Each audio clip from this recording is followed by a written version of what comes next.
안녕하세요. H성형외과 백정환입니다. 오늘은 하악 외소증에 대한 네 번째 포스팅인데요.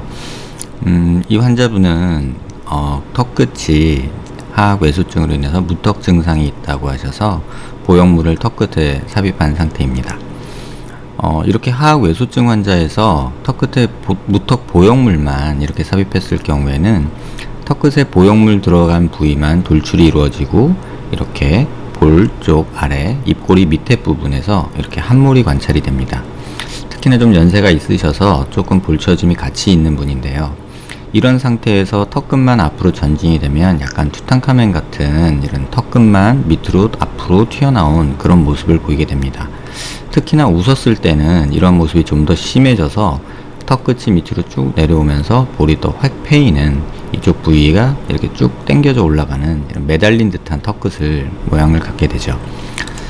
웃지 않은 상태에서도 그냥 고개를 약간 숙이고 보면 사실 일반적으로 일반인들이 생활을 할 때 타인이 자기의 모습을 가장 많이 보는 각도거든요. 뭐 카페에서 고개를 숙이고 있거나 또는 일을 하면서 서류를 보고 있거나 그럴 때 남들이 보는 내 모습인데 이렇게 조금 어색하게 턱끝만 밑으로 매달린 듯한 그런 모습을 보이게 됩니다. CT에서도 보시면 보형물이 들어가 있으면서 가골이 형성이 돼서 이렇게 좀 찌글찌글 거리는 모습이 보이고요. 이쪽에도 보면 그런 모습이 보이죠. 그 다음에 또 많은 분들이 이제 일상생활에서 타인이 자기를 바라볼 때 보는 약간 사면 각도입니다. 사실 대면 직업을 하시는 분이거나 일상생활을 할 때 타인이 자기 모습을 보는 거는 정면 모습을 보는 경우는 거의 드물거든요. 약간 이렇게 사면 모습으로 각도가 생긴 모습을 보게 되는데 이럴 때 하악 외소증에서 무턱에 보형물만 넣은 경우에는 이 볼과 턱의 입꼬리 라인이 경계가 지는 이 화살표처럼 이렇게 오목하게 패이는 이런 현상이 있게 됩니다. 무턱 보형물만 넣었을 때는 이렇게 옆모습에서는 굉장히 개선 효과가 크죠. 하지만 턱의 보형물이 사이즈가 보통 기성 보형물이 6mm, 제가 알기로 한 8mm까지는 나오는 걸로 알고 있는데요. 그 이상 되는 보형물은 없기 때문에 전진량이 조금 부족한 경우가 있고요. 그래서 입이 좀 더 나와 보이는 경우가 있죠. 전진이 어느 정도 그래도 한 6mm 정도 보형물이 들어가다 보니까 이렇게 이중턱은 조금 완화돼서 턱목 각도가 조금 좋아진 듯이 보이게 됩니다. 측면과 사면에서 CT 모습을 보시면 보형물이 들어간 요 경계 주위로 이렇게 가골이 형성이 돼서 이렇게 뼈가 조금씩 만들어진 모습이 보이고요.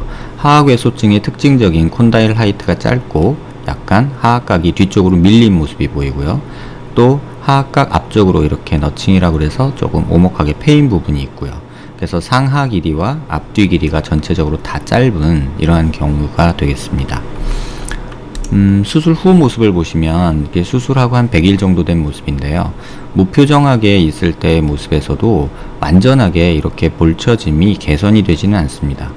그 이후로는 사면 모습에서도 보시는데 이렇게 턱 끝에 보면은 보형물 주변으로 피막이 형성되면서 근육들이 약간 당겨지는 이렇게 호두주름이라고 하는 흔한 모습이 하악 외소증 환자에서는 보이는데요. 보형물로도 그 부분이 일정 부분 해결이 되지 않고 이렇게 보시면 보형물 주변으로 이렇게 경계가 지는 피막이 형성되면서 구축이 약간 있는 그런 모습을 보이게 됩니다. 그래서 수술 후에 100일이 지났는데 사실 아직도 여기에 약간 보형물이 약간 이렇게 삐뚤어 들어 있었거든요. 그래서 그런지 이쪽에 아직 약간 이렇게 함몰된 부위가 남아있는 모습입니다. 하지만 보형물만 들어있을 때랑 3D핏 보형물을 넣었을 때는 확연하게 차이가 나게 이쪽 부분이 많이 개선된 모습이 보이죠. 그런데 웃긴 것은 뭐 웃기다고 표현하긴 좀 그렇지만 재밌는 것은 이렇게 웃는 표정, 입을 다문 채로 스마일링 하는 표정을 졌을 때 하악 외소증 환자 또 무턱 보형물이 들어간 환자에서는 특징적으로 이렇게 U자 라인이 만들어지게 됩니다. 그런데 이렇게 U자 라인이 만들어진 것이 3D핏 보형물을 넣었을 때는 그런 것들이 많이 개선이 돼서 이렇게 완만하게 보이죠. 무표정 할 때 보이던 함몰도 이렇게 스마일링 할 때는 없어지는 것을 봐서는 이건 뼈 문제라기보다는 이쪽에 근육들이 뭉치면서 생긴 함몰이 아닐까 합니다. 이 사진에서 보시면 표정을 짓지 않았을 때 모습에서 이렇게 함몰이 약간은 보이게 됐는데 남아있는데 무슨 상태에서는 매끈한 모습을 보이게 되죠. 그래서 시간이 지나면서 점점 좋아지는 부분이 분명히 있을 거라고 생각이 되고요. 그러니까 무표정에서도 이렇게 함몰 부위가 좀 더 좋아질 거라고 보고요. 만약에 그게 해결이 안 된다 그러면은 뭐 보톡스를 조금 주입해 준다거나 해서 충분히 완화가 가능할 것이라 생각됩니다. 이렇게 이빨이 보이도록 스마일링 하는 상태에서는 정상적인 사람한테서도 이렇게 턱에 U자 라인이 보이고요. 다만 입꼬리랑 연결되는 이렇게 큰 U자 라인과 턱 끝이 매달린 느낌이 굉장히 많이 완화된 모습이 보이게 됩니다. 수술할 때 이렇게 큰 보형물이 들어가고 그 아까 함몰된 부위를 교정하기 위해서 이렇게 앞으로 밑으로 굉장히 크게 교정을 했음에도 불구하고 약간 이런 부분이 남는 것을 확인할 수 있습니다. 고개 숙인 모습에서도 굉장히 심하게 턱 끝이 매달려 보이던 것이 보형물이 들어가면서 일부 좋아졌고 왼쪽은 아직 조금 남아있는 상태입니다. 이거는 추후 경과를 좀 지켜보면서 한 6개월 정도 더 경과를 지켜보고 뭐 추가적인 보톡스 시술이든 아니면 뭐 조금 고려를 해봐야 될 듯 합니다.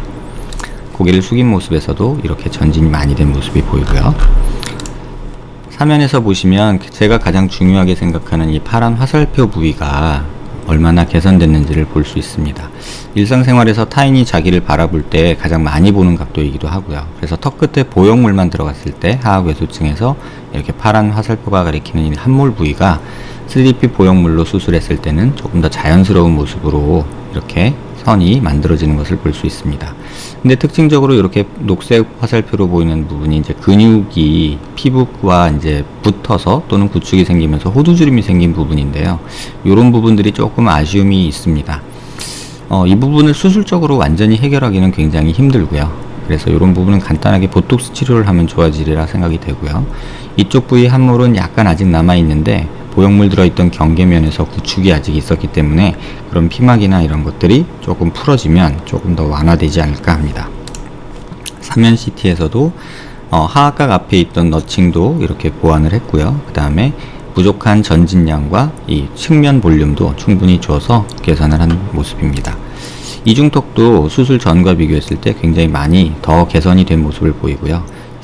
측면에서 볼 때 이렇게 함몰된 부위는 수술 전부터 있던 부위인데요. 보형물로 완전히 교정이 안 된 모습이 보입니다. 이 부분은 앞서 말씀드린 대로 보톡스나 이런 추가적인 시술이 좀 필요하지 않을까 합니다. 측면 모습에서 앞으로 전진된 모습이고요. 길이 변화는 거의 주지 않았고요. 이쪽 너칭 부분 해결하고 측면 볼륨 주고 전진 충분히 만든 경우입니다. 많은 분들이 질문 주시는 것 중에 하악외소증의 회복 기간이 어떻게 되냐 말씀을 하시는데, 사실 이 환자분 같은 경우는 볼살도 많고 연세도 좀 있으시고 피부가 굉장히 두꺼운 분입니다. 그래서 수술 후에 굉장히 많이 부을 거라고 예상을 했던 분이고요. 수술 후 모습인데 3일째는 굉장히 이제 반창코라고 해서 일라텍스라고 해가지고 이제 턱 밑에 수술하고 붙여주는 반창코를 뗀 모습입니다. 굉장히 많이 부어있죠. 이때가 가장 많이 부어있을 때라고 보시면 되고요. 수술 후 2주째 실밥을 뽑으러 내원하셨을 때의 모습인데요. 볼 붓기는 조금 빠진 모습이 보입니다. 하지만 아직도 전반적으로 부어있는 모습이 보이고요. 한 30일 정도 되면은 이런 볼 붓기들이 점점 전반적으로 빠지기 시작하면서 턱 라인이 많이 개선된 모습이 보이고요. 한 3개월 정도 되면 한 달째랑 비교해서도 이쪽 볼 붓기가 굉장히 많이 빠지고 처음에 3일째랑 비교했을 때는 굉장히 자연스러워진 모습을 볼 수 있습니다. 오히려 수술 전에 이렇게 U자 라인이 생겼던 모습이 100일째 굉장히 좋아진 모습 다시 한번 확인할 수 있으리라 생각됩니다. CT로 한번 보면요. 제가 사실 수술할 때 제일 많이 고민하는 게 전진량을 도대체 얼마나 해야 되냐라는 내용으로 고민을 많이 합니다. 근데 사실 이 내용에 대해서는 정답은 없고요. 지금 측면, 앞서 보시면 이 초록색 라인이 얼굴의 중심 라인이라고 보고요. 이렇게 중심 라인을 맞춰서 이 측면을 보게 되는데요. 기존에 삽입된 보형물이 이렇게 회색 음영으로 살짝 보이는 부분입니다. 그래서 그것을 측정을 해보면 여기서부터 한 여기까지 한 5mm, 6mm 정도 되는 보형물이 들어간 것을 알 수 있습니다. 그런데 그러면 지금 보형물이 들어가 있음에도 약간 입이 나온 모습이 관찰이 되죠. 그러면 전진량이 얼마나 필요한가는 사실 절대적인 기준은 없습니다만 일반적으로 이런 식으로 기준을 잡아서 수술을 계획하게 됩니다. 코끝하고 아랫입술이 달랑말랑한 직선을 그었을 때 이 부족한 양이 피부에서 여기까지 얼마만큼 되느냐. 그럼 대충 보면은 한 6mm 정도 되는데요. 그럼 기존 보형물 6mm랑 또 추가적으로 필요한 6mm, 그래서 토탈 한 12mm 정도가 필요한 것을 알 수 있습니다. 하지만 수술을 이렇게 진행하지는 않습니다. 대략적으로 12mm 정도 목표로 하고 실제 수술하면서 피부 두께나 근육 두께에 따라서 조금 변화가 있기 때문에 그 부분은 조절해서 보통은 맥시멈 12mm, 그래서 대충 한 10mm 정도는 최소한 필요하겠다. 하지만 수술 계획은 12mm를 기준으로 하고 준비를 하게 됩니다. 이 내용이 사실은 많은 분들이 궁금해 하실 수 있는 내용이고요. 그래서 옆모습에서 보는 거고요. 그래서 실제로 수술한 후에 이 단면을 보시면은 얼마나 보형물이 만들어졌는지를 볼 수 있는데요. 이렇게 보시면 보형물의 전진이 얼만큼 됐는지를 확인할 수 있는데요. 대략 보면은 지금 이 부위에서 이 부위까지 대략 10.93mm 그 정도 전진이 이루어진 것을 볼 수 있습니다. 그래서 한 10mm, 한 11mm 정도 전진을 이뤘는데도 환자의 실제 모습을 보시면 앞서 말씀드린 모습을 보시면 지금 이 라인에서도 보시면 코끝과 아랫입술이 달랑말랑한 라인에서도 약간 모질한 모습을 보이죠. 그래도 이 모습에 비해서는 입의 돌출이 훨씬 개선된 모습을 볼 수 있습니다. 하악외소증 환자들은 전반적으로 일반적으로는 다른 상담을 받으시면 돌출입이다 라고 착각하시는 경우가 있는데 사실 그 경우는 아니고요. 돌출입이 아닌 하악외소증 환자에서는 양악수술은 이전 포스팅에서 말씀드린 대로 약간의 많은 단점과 한계를 가지고 있는 것이 사실입니다. 이 부분 꼭 기억하시길 바라고요. 하악외소증으로 고민하시는 분들께 도움되는 내용이었길 바랍니다.